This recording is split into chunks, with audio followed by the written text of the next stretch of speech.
Hello friends, learn with care study centre में आपका स्वागत है। डेली प्रैक्टिस सेट का आज का ये वीडियो बहुत ही महत्वपूर्ण होने वाला है, क्योंकि इसमें परीक्षा के व्यू से बहुत ही महत्वपूर्ण प्रश्नों को संकलित किया गया है। तो चलिए शुरू करते हैं आज के वीडियो को। आज का हमारा पहला प्रश्न है, निम्नलिखित में से किसका बीज प्रोटीन एवं वसा का प्रचुर स्रोत है? तो हमारा राइट आंसर होगा सोयाबीन। सोयाबीन में प्रोटीन प्रचुर मात्रा में पाई जाती है। चलिए नेक्स्ट, हमारा अगला प्रश्न है, निम्न में से उपार्जित लक्षण है। इसका राइट आंसर होगा ऑप्शन सी, शरीर का वजन। उपार्जित लक्षण उसे कहते हैं जिसे कोई जीव अपने जीवन काल के दौरान अपने शरीर के अंदर डेवलप करता है, जैसे शरीर के वजन का बढ़ना या घटना। ये कोई भी जीव अपने जीवन काल के दौरान करता है। पहलवानों के शरीर में मांसपेशियों का बढ़ना, ये भी जीवन काल के दौरान होता है। धूप के कारण त्वचा का रंग काला होना, ये भी जीवन काल के दौरान होता है। तो ऐसे लक्षणों को उपार्जित लक्षण कहा जाता है, जिन्हें कोई जीव अपने जीवन काल के दौरान डेवलप करता है अपने शरीर के अंदर। चलिए अगले प्रश्न की तरफ चलते हैं। हमारा अगला प्रश्न है, बादल या कोहरा किस कोलाइडी निकाय का उदाहरण है? इसका राइट आंसर होगा ऑप्शन सी, द्रव गैस में परिलक्षित।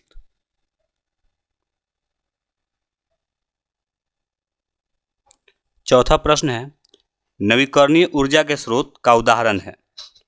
तो इन चार ऑप्शन में से जो हमारा राइट आंसर होगा ऑप्शन डी होगा। सूर्य जो है वो नवीकरणीय ऊर्जा के स्रोत है। नवीकरणीय ऊर्जा उसे कहते हैं जिसकी पुनः पूर्ति हो सके, जो समाप्त ना हो, उसे नवीकरणीय ऊर्जा कहा जाता है। और जो समाप्त हो जाए उसे, जो सीमित है, जिसके स्रोत सीमित हो, वो अनवीकरणीय ऊर्जा कहलाते हैं। और जिनकी पुनः पूर्ति हो जाती है स्वयं प्राकृतिक रूप से, उसे नवीकरणीय ऊर्जा कहा जाता है। तो इस हिसाब से हमारा जो राइट आंसर होगा ऑप्शन डी होगा। एक परितंत्र में सभी हरे पौधे एवं नील हरी शैवाल जिसमें प्रकाश संश्लेषण की क्षमता होती है, डैश वर्ग में आते हैं। तो किस वर्ग में आते हैं?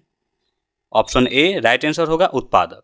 वे सभी जीव जो प्रकाश संश्लेषण की प्रक्रिया कर सकते हैं, वे उत्पादक वर्ग में आते हैं। चलिए अगले प्रश्न की तरफ चलते हैं। इसमें उत्पादक किसका राइट आंसर होगा? चलिए समझते हैं प्राथमिक उपभोक्ता को। तो जो उत्पादक वर्ग होते हैं, उनका सेवन जो उपभोक्ता करते हैं, उन्हें प्राथमिक उपभोक्ता कहते हैं। जैसे सभी शाकाहारी पशु, ये प्राथमिक उपभोक्ता कहलाएंगे। द्वितीयक उपभोक्ता उन जंतुओं को बोलेंगे जो प्राथमिक उपभोक्ताओं को अपना भोजन बनाते हैं, जैसे बाघ, सियार, कुत्ता, ये सारे के सारे द्वितीय उपभोक्ता हो गए। प्राथमिक उपभोक्ता के उदाहरण है हिरण, बकरी, ये सारे के सारे प्राथमिक उपभोक्ता के उदाहरण हैं। और सभी हरे पौधे उत्पादक के उदाहरण हैं। विघटनकारी किसे कहते हैं? तो जो सड़े गले जीवों को मर जाने के बाद जो जीव मर जाते हैं, उनका विघटन जो करता है, यानी कि उनको सड़ाने में जो मदद करता है, उसे विघटनकारी जीव कहा जाता है। चलिए नेक्स्ट प्रश्न की तरफ चलते हैं। इस्पात तथा लोहे को जंग से सुरक्षित रखने के लिए उन पर यशद लेपन की प्रक्रिया में एक पतली परत निम्न की है, किसकी होती है? ऑप्शन सी राइट आंसर होगा जस्ता की। बायोगैस का मुख्य घटक है, ऑप्शन डी राइट आंसर होगा मीथेन। मीथेन जो होता है बायोगैस का मुख्य घटक है। ब्यूटेन एलपीजी का मुख्य घटक होता है।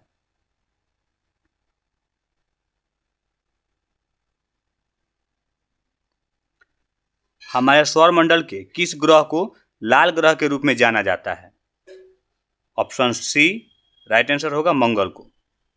बृहस्पति सौरमंडल का सबसे बड़ा ग्रह है और इसके सबसे ज़्यादा उपग्रह भी हैं। इनके उपग्रहों की जो संख्या है वो 95 यानी 95 है। शुक्र ग्रह को भोर या साँझ का तारा भी कहा जाता है। शुक्र को भोर या साँझ का तारा भी कहा जाता है। और इसे पृथ्वी की जुड़वा बहन भी कहा जाता है। मंगल ग्रह को लाल ग्रह के नाम से जाना जाता है, जबकि बुध हमारे सौरमंडल का सबसे छोटा ग्रह है। बुध जो है वो सबसे छोटा ग्रह है। चलिए अगले प्रश्न की तरफ चलते हैं। उच्चतम न्यायालय के मुख्य न्यायाधीश को उसके पद से हटाया जा सकता है। ऑप्शन ए राइट आंसर होगा, महाभियोग द्वारा। और यह प्रक्रिया जो है संविधान के अनुच्छेद 124 के 4 के तहत लाया जा सकता है। यानी कि उच्चतम न्यायालय के न्यायाधीश के खिलाफ महाभियोग की जो प्रक्रिया है अनुच्छेद 124 के 4 के तहत लाया जा सकता है। और उच्च न्यायालय के जो न्यायाधीश होते हैं उनके खिलाफ जो महाभियोग की प्रक्रिया है उसे अनुच्छेद 217 एक के तहत लाया जाता है। तो याद रखेंगे उच्चतम न्यायालय के न्यायाधीश को हटाने की जो प्रक्रिया है अनुच्छेद 124 में है और उच्च न्यायालय के न्यायाधीश को हटाने की जो प्रक्रिया है वो अनुच्छेद 217 में है। एल नीनो शब्द है तो ये एक स्पेनिश शब्द है, ऑप्शन सी राइट आंसर होगा। और एल नीनो एक महासागरीय धारा का नाम है और इसका अर्थ शिशु होता है। एल नीनो का अर्थ क्या होता है? शिशु होता है और यह स्पेनिश शब्द है। किसानों द्वारा एक वर्ष में 3 विभिन्न फसलें उगाने के पीछे मुख्य कारण क्या है? ऑप्शन ए सुविकसित सिंचाई प्रणाली। अमेरिका के स्वतंत्रता संग्राम के नेता कौन थे? Option B George Washington. और ये अमेरिका के प्रथम राष्ट्रपति थे और ये 1789 ईस्वी में 1789 में ये अमेरिका के प्रथम राष्ट्रपति बने थे। अमेरिका में नागरिक अधिकार आंदोलन किसके द्वारा शुरू किया गया था? ऑप्शन ए राइट आंसर होगा, मार्टिन लूथर किंग जूनियर के द्वारा शुरू किया गया था। और मार्टिन लूथर किंग को अमेरिका का गांधी भी कहा जाता है। ये याद रखेंगे कि अमेरिका का गांधी किसे कहा जाता है? मार्टिन लूथर किंग को अमेरिका का गांधी कहा जाता है। किसे फॉरेस्ट मैन ऑफ इंडिया कहा जाता है? ऑप्शन सी जादव पायेंग, इन्हें फॉरेस्ट मैन ऑफ इंडिया कहा जाता है। और वाटर मैन ऑफ इंडिया किसे कहा जाता है? वाटर मैन ऑफ इंडिया किसे कहा जाता है? तो ये राजेंद्र सिंह को कहा जाता है। Water man of India Rajendra Singh को कहा जाता है, याद रखेंगे।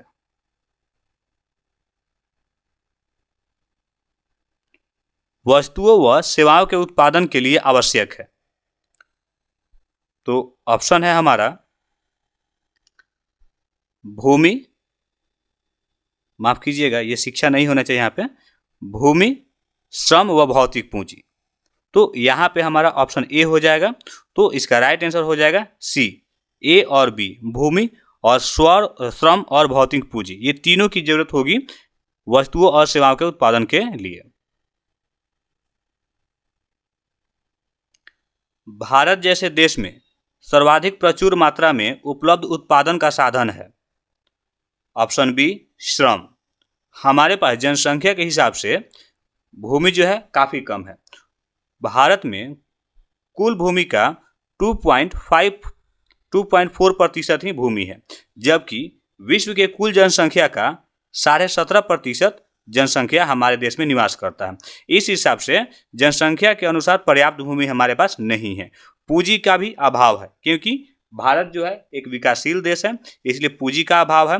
और साक्षरता दर भी विकसित देशों की तुलना में काफ़ी कम है। तो हमारे पास श्रम होगा, राइट आंसर ऑप्शन बी होगा, श्रम। भारत के नियंत्रक एवं महालेखा परीक्षक की नियुक्ति कौन करता है? ऑप्शन बी राष्ट्रपति करते हैं। और कैग की जो नियुक्ति होती है ये आर्टिकल 148 के तहत होती है, यानी कि अनुच्छेद 148 के तहत होता है। और इन्हें हटाने की प्रक्रिया को महाभियोग करते हैं, यानी महाभियोग की प्रक्रिया से कैग को हटाया जा सकता है। नियंत्रक और महालेखा परीक्षक को उनके पद से हटाया जा सकता है। देश का प्रथम नागरिक कहलाता है? ऑप्शन डी राष्ट्रपति। और राष्ट्रपति की नियुक्ति अनुच्छेद कितने के तहत होती है? तो राष्ट्रपति की नियुक्ति अनुच्छेद 52 के तहत होती है। और इनके हटाने का जो प्रक्रिया है उसे महाभियोग कहते हैं। और महाभियोग की जो प्रक्रिया है वो अनुच्छेद 61 में वर्णित है, यानी कि राष्ट्रपति की नियुक्ति अनुच्छेद 52 के तहत हो सकता है और उन पे महाभियोग की प्रक्रिया अनुच्छेद 61 के तहत लगाया जा सकता है और उनको उनके पद से हटाया जा सकता है। उत्तरी तथा उत्तरी पश्चिम भारत में चलने वाली गर्म तथा शुष्क हवाएं कहलाती हैं। ऑप्शन डी राइट आंसर होगा इसका, लू। चिनूक किसे कहते हैं? तो पश्चिमी उत्तरी अमेरिका में चलने वाली गर्म हवाओं को क्या कहता है? चिनूक कहा जाता है। और फॉन क्या है? तो आल्प्स पर्वत के उत्तरी ढाल से नीचे उतरने वाली गर्म एवं शुष्क हवाओं को फॉन कहा जाता है। भारत में है तो बताना है एक दलीय व्यवस्था है, द्विदलीय व्यवस्था है, बहुदलीय व्यवस्था है या निरंकुश शासक सरकार है। तो इसका राइट आंसर हो जाएगा ऑप्शन सी, बहुदलीय व्यवस्था है। भारत में बहुदलीय व्यवस्था है। अंतर्राष्ट्रीय न्यायालय का मुख्यालय किस शहर में स्थित है? इसका ऑप्शन सी राइट आंसर हो जाएगा, हेग। और हेग कहाँ स्थित है? तो ये नीदरलैंड में स्थित है। हेग जो है वो नीदरलैंड में स्थित है। और ये जो है अंतर्राष्ट्रीय न्यायालय जो है ये यूएनए का ही एक भाग है, उसी की एक संस्था है। ये संस्था अंतर्राष्ट्रीय न्यायालय जो है वो यूएनए के अंतर्गत आती है। बस्तर आंदोलन में किसकी भूमिका प्रमुख थी?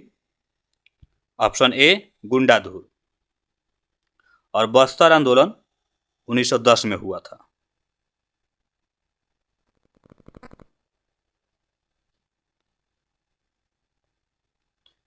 मयूरभंज खानें किसके लिए जानी जाती हैं?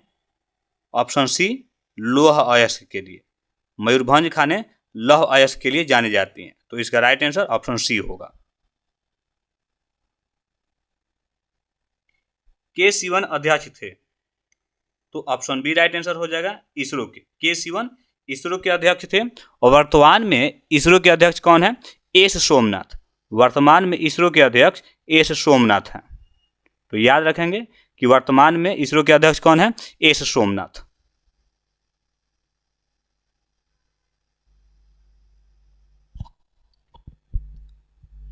भारत की जलवायु है ऑप्शन सी उष्णकटिबंधीय मानसूनी।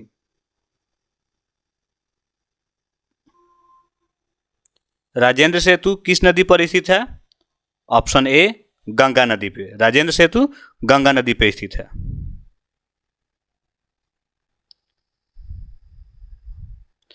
विश्व के सबसे बड़े क्रिकेट स्टेडियम मोन्टेरा का नाम रखा गया है। तो इसका नया जो नाम है वो नरेंद्र मोदी स्टेडियम है। ऑप्शन सी इसका राइट आंसर हो जाएगा। एशिया का सबसे स्वच्छ गांव किस राज्य में स्थित है? ऑप्शन सी मेघालय में। एशिया का सबसे स्वच्छ गांव मेघालय राज्य में स्थित है। प्रति 1000 पुरुषों पर महिलाओं की संख्या क्या कहलाती है? ऑप्शन ए लिंगानुपात। और भारत की जो लिंगानुपात है वर्तमान में 943 है, यानी कि 943 महिलाएं प्रति 1000 पुरुष। और भारत में सबसे ज़्यादा लिंगानुपात केरल राज्य की है, सबसे अधिक केरल की है। और केरल की लिंगानुपात कितनी है? तो 1084, यानी कि 1084। और सबसे न्यूनतम लिंगानुपात हरियाणा राज्य की है।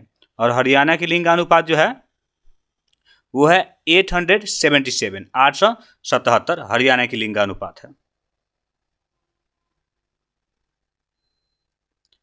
15वीं शताब्दी में कौन से व्यापारी सबसे पहले हिंद चीन पहुंचे थे? ऑप्शन ए पुर्तगाली। पुर्तगाली 1498 ईस्वी में भारत आए थे। और सबसे पहले भारत आने वाला पुर्तगाली कौन था? तो ये वास्को डी गामा था, जो 1498 ईस्वी में आया था। और ये केरल आया था। और पुर्तगालियों ने सबसे पहला कारखाना जो था वो 1500 ईस्वी में कालीकट में स्थापित की थी। कालीकट में अपनी पहली फैक्ट्री स्थापित की थी पुर्तगालियों ने। चलिए, तो आज का वीडियो यहीं समाप्त करते हैं, फिर मिलते हैं नए वीडियो में।